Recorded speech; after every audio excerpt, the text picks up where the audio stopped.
जय माता रानी दोस्तों, आप सभी का बहुत बहुत स्वागत है आपके अपने चैनल राधा कृष्ण ऑफिशियल में। उम्मीद करती हूँ आप लोग बहुत अच्छे होंगे। तो ये बताने के लिए कमेंट बॉक्स में जय श्री विष्णु जरूर लिखिएगा। तो चलिए दोस्तों, आज आप वीडियो में सुनेंगे कार्तिक महात्म्य का 12वां अध्याय और साथ ही में सुनेंगे भगवान विष्णु और शिव की बड़ी ही दिलचस्प 2 कहानियां। तो आप लोगों से निवेदन है कि आप लोग कार्तिक महात्म्य को सुनने के बाद में आप लोग शिव जी और विष्णु जी की कहानी जरूर सुनिएगा। और दोस्तों, अगर आपको ये कथा पसंद आता है तो वीडियो को लाइक जरूर कर दीजिएगा, क्योंकि आपके एक लाइक से मुझे बहुत ही मोटिवेट मिलता है। तो वीडियो को लाइक कर दीजिएगा। तो चलिए कथा सुनते हैं। जैसे आप लोगों ने पिछले अध्याय में सुना कि कैसे जलंधर से युद्ध इंद्र आदि सभी देवता ने की, लास्ट में वो लोग अमरावती गुफाओं में जा करके शरण ले ली। अब चलिए इसके आगे की कथा सुनते हैं। नारद जी ने कहा, तब इंद्र आदि देवता वहां से भय से कपित होकर के भागते भागते बैकुंठ विष्णु जी के पास पहुंचे। देवताओं ने अपनी रक्षा के लिए उनकी स्तुति की।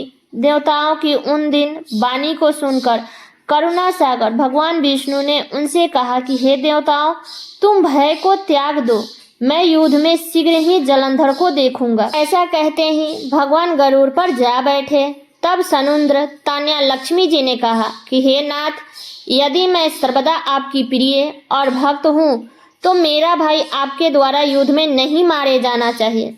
इस पर भगवान विष्णु जी ने कहा, अच्छा, यदि तुम्हारी यही प्रीति है तो मैं उससे अपने हाथों से नहीं मारूंगा, परंतु युद्ध में तो अवश्य जाऊंगा, क्योंकि देवताओं ने मेरी बड़ी स्तुति की है।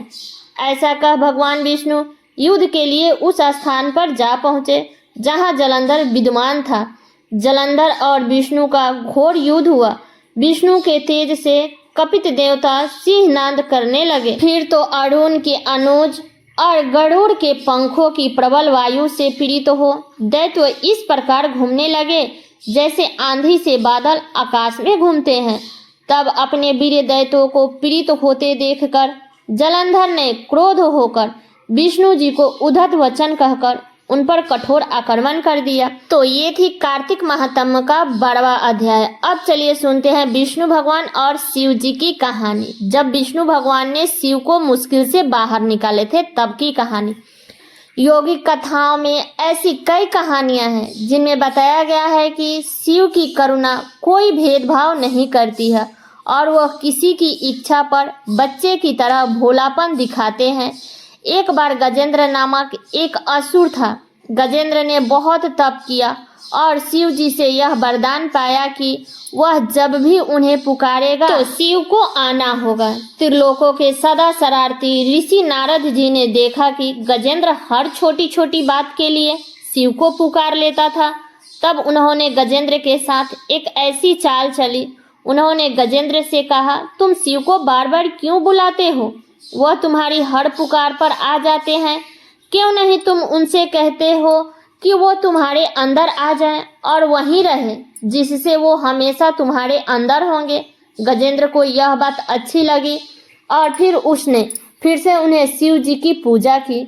जब शिव उनके सामने प्रकट हुए तो वह बोला कि आपको मेरे अंदर रहना होगा, आप कहीं मत जाइए। शिव जी अपने भोलेपन में एक लिंग के रूप में गजेंद्र में प्रवेश कर गए और वहां रहने लगे।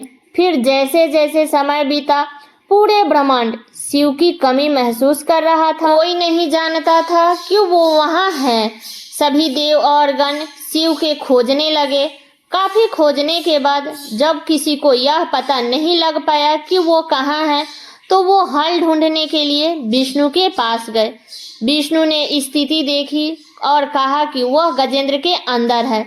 फिर देवों ने उनसे पूछा कि वे शिव को गजेंद्र के अंदर से कैसे निकाल सकते हैं, क्योंकि गजेंद्र शिव को अपने अंदर रखकर अमर हो गया था। हमेशा की तरह विष्णु सही चाल लेकर आए और देवगण शिव भक्त का रूप धरकर गजेंद्र के राज्य में आए और बहुत भक्ति के साथ शिव का स्तुति गान करने लगे। शिव का महान भक्त होने के कारण गजेंद्र ने इन लोगों को अपने दरबार में आने और नाचने गाने का न्योता दिया।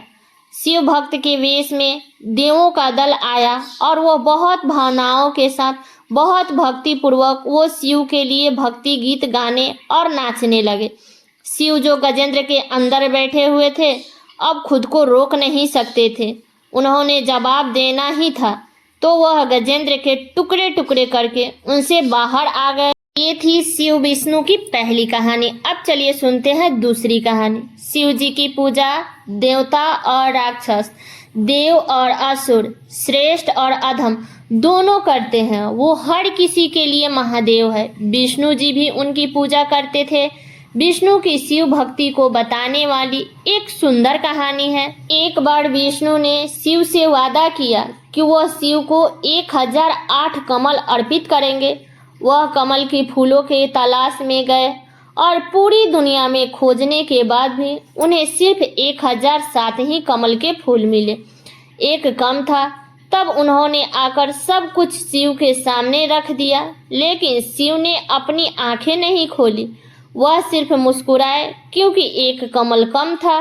फिर विष्णु ने कहा कि मुझे कमल नयन कहा जाता है, जिसका अर्थ है कमल के फूलों की तरह आँख वाला भगवान। मेरी आंखें किसी कमल की फूल की तरह सुंदर है, तो मैं अपनी एक आंख अर्पित करता हूँ।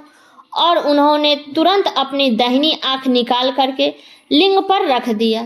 इस तरह भेंट से प्रसन्न होकर के शिव ने विष्णु को प्रसिद्ध सुदर्शन चक्र दिया। तो ये थी शिव विष्णु की कहानी। तो ये कहानी आप लोगों को कैसा लगा कमेंट करके जरूर बताइएगा। चैनल पे नए आए हैं तो सब्सक्राइब कर लीजिएगा, बेल आइकन को प्रेस कर दीजिएगा, जिससे मेरे वीडियो का नया नोटिफिकेशन आप सभी के पास में सबसे पहले पहुंचे। और वीडियो को लाइक कर दीजिएगा, क्योंकि आपके एक लाइक से मुझे बहुत ही मोटिवेट मिलता है। तो वीडियो को लाइक कर दीजिएगा और वीडियो को शेयर कर दीजिएगा, ताकि हर किसी को यह जानकारी प्राप्त हो सके। तो चलिए दोस्तों, मिलती हूँ अगले वीडियो में किसी नए वीडियो के साथ में। तब तक के लिए नमस्कार।